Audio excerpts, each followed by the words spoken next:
நீதிமொழியின் புஸ்தகத்தில் வாசிக்கிறோம் 24ஆம் அதிகாரம் 10வது வசனம்.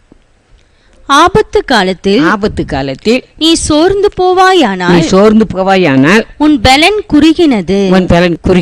பாத்தீங்களா, நம்ம பிரச்சனைகள், ஆபத்துகள், போராட்டங்கள் வரும்போது நம்ம என்ன செய்யக்கூடாது? சோர்ந்து போகக்கூடாது. என்ன வந்தாலும் சரி, இயேசு கிறிஸ்து என்னை கைவிட மாட்டேன். அந்த ஒரே நம்பிக்கை, இயேசு கிறிஸ்து என்னை கைவிட மாட்டார்.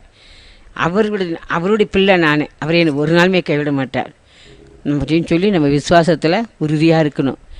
நம்ம ஆபத்துக்கால் சோர்ந்து போனோம், பலன் குறுகினது. நம்ம சோர்ந்து போகக்கூடிய இப்போல்லாம் பாருங்கள், எங்கே பார்த்தாலும் பிரச்சனைகளும் போராட்டங்களும் பல பிரச்சனைகளும், எத்தனையோ பிரச்சனைகள், எத்தனையோ கஷ்டங்கள். இந்த சூழ்நிலை நம்ம என்ன செஞ்சிடக்கூடாது? பின்வாங்கி போயிடக்கூடாது. பின்வாங்கி போன என் ஆத்மாவின பிரியமாக இராதுன்னு சொல்லியிருக்கிறார். அது மாத்திரல, ஆபத்துக்களை சோர்ந்து போனால் என்ன செய்ய, நம்ம பலன் என்ன ஆயிருமா?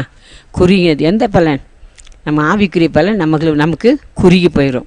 எந்த சூழ்நிலையும் கற்றுட்ட உண்மையாக நிலைச்சிருக்க வேண்டும். அது மாத்திரல, கர்த்தர் சொல்கிறாரு, நமது விசுவாசம் நமக்கு எப்படி கிடைக்கும்? நமக்கு பரிசுத்த பவுல் நமக்கு அருமையாக சொல்லி வச்சுருக்கிறாரு. விசுவாசம் விசுவாசத்தில் சோர்ந்து போயிட்டா நமக்கு எப்படி விசுவாசம் கிடைக்கும் அப்படின்னு சொல்லி வச்சுருக்கிறாரு. 2 கொரிந்தியர் புஸ்தகம் 4ஆம் அதிகாரம் 13வது வசனம். விசுவாசித்தேன் ஆகையால் பேசினேன் என்று எழுதியிருக்கிறபடி நாங்களும் அந்த விசுவாசத்தின் ஆவியை உடையவர்களாயிருந்து விசுவாசிக்கிறபடியால் பேசுகிறோம்.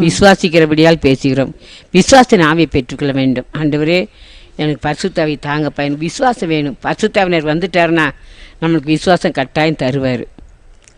ஆண்டவரே, விசுவாசிக்கிற ஆவி எனக்கு தாருங்கப்பா. பரிசுத்தவின் அபிஷேகம் மேல் சம்பூர்ணம் பொழிந்தருளும். ஆண்டவரே, பரிசுத்தவின் அபிஷேகம் மேல் சம்பூர்ணம் பொழிந்தருளும் சொல்லி கேட்டால் கர்த்தர் விசுவாசிக்கிற ஆவியை நமக்கு தருவார். நம்ம சோர்ந்து போகாமல் நம்ம ஆற்றி தேற்றி ஆறுதல் படுத்துவார். நம்ம ஆற்றுவார், தேற்றுவார், ஆறுதல் படுத்துவார்.